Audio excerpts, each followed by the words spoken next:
One important action that the United States could take is to live up to its own laws. Of course, it would be nice if it lived up to international law, but maybe that's too much to ask. But live up to its own laws. And there are several. And here, incidentally, I have in mind advice to activists also, who I think ought to be organizing and educating in this direction. There are two crucial cases. One of them is what's called the Leahy Law. Patrick Leahy, Senator Leahy, introduced legislation called the Leahy Law, which bars sending weapons to any military units which are involved in consistent human rights violations. There isn't the slightest doubt that the Israeli army is involved in massive human rights violations, which means that all dispatch of U.S. arms to Israel is in violation of U.S. law. I think that's significant. The U.S. should be called upon by its own citizens and by others to adhere to U.S. law, which also happens to conform to international law in this case, as Amnesty International, for example, for years has been calling for an arms embargo against Israel for this reason. These are all steps that can be taken. The second is the tax-exempt status that is given to organizations in the United States which are directly involved in the occupation and in significant attacks on human and civil rights within Israel itself, like the Jewish National Fund. Take a look at its charter with the State of Israel, which commits it to acting for the benefit of people of Jewish race, religion, and origin within Israel. One of the consequences of that is that by a complex array of laws and administrative practices, the fund pretty much administers about 90% of the land of the country, with real consequences for who can live places. They get tax-exempt status also for their activities in the West Bank, which are strictly criminal. I think that's also straight in violation of U.S. law. Now, those are important things. And I think the U.S. should be pressured internationally and domestically to abandon its virtually unique role, unilateral role in blocking a political settlement for the past 40 years, ever since the first veto in January 1976. That should be a major issue in the media, in convocations like this, in the United Nations, in domestic politics, and government politics, and so on. Israel is, over and over, it's pointed out, look, poor Israel is under attack. It has the right of self-defense. Everyone agrees to that. Actually, I agree too. Everyone has a right of self-defense. But that's not the question.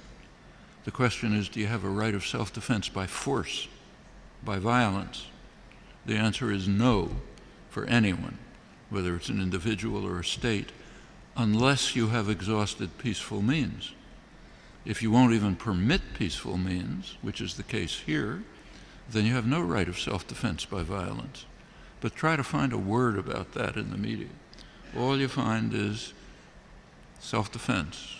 When President Obama rarely says anything about what's happening, it's usually, if my daughters were being attacked by rockets, I would do anything to stop it.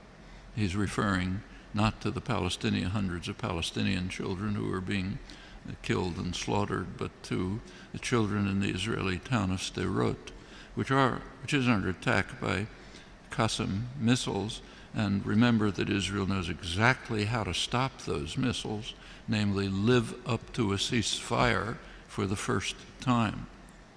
And then they would stop, as in the past, even when Israel didn't live up to a ceasefire. That framework, and of course the rest of the framework is the United States is an honest broker trying hard to bring the two recalcitrant sides together, doing its best in this noble endeavor, has nothing to do with the case. The U.S. is, as some of the U.S. negotiators have occasionally acknowledged, Israel's lawyer. If there were serious negotiations going on, they would be led by some neutral party, maybe Brazil, which has some international respect, and they would bring together the two sides.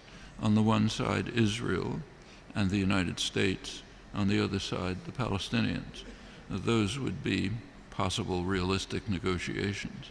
But the chances of anyone in the media either, I won't even say pointing it out, even thinking about it is minuscule. The indoctrination is so deep that really elementary facts like these, and they are elementary, are almost incomprehensible. But to get back to the last point you mentioned, it's very important. Opinion in the United States is shifting. Not as fast as in most of the world, not as fast as in Europe. It's not reaching the point where you could get a vote in Congress, anything like the British Parliament a couple days ago. But it is changing, mostly among younger people, and changing substantially. I'll just illustrate with personal experience. Amy has the same experience. Until pretty recently, when I gave talks on these topics, as I've been doing for 40 years, I literally had to have police protection, even at my own university, MIT. Police would insist on walking me back to my car because of threats they'd picked up. Meetings were broken up, and so on. That's all gone. Just a couple of days ago, I had a talk on these topics at MIT. Meeting wasn't broken up, no police protection, maybe 500 or 600 students were there, all enthusiastic, engaged, committed, concerned, wanting to do something about it. That's happening all over the country. All over the country. Palestinian solidarity is one of the biggest issues on campus. Enormous change in the last few years. That's the way things tend to change. It often starts with younger people. Gradually it gets to the rest of the population. Efforts of the kind I mentioned, say trying to get the United States government to live up to its own laws, those could be undertaken on a substantial scale, domestically and with support from international institutions. And that could lead to further changes. I think that for example, the two things that I mentioned would have a considerable appeal to much of the American public. Why should they be funding military units that are carrying out massive human rights violations? Why should they be permitting a tax exemption, meaning we pay for it? That's what a tax exemption means. Why should we be compelled to pay for violations of fundamental human rights in another country and even in occupied territories where it's criminal? I think that can appeal to the American population and can lead to the kinds of changes we've seen in other cases.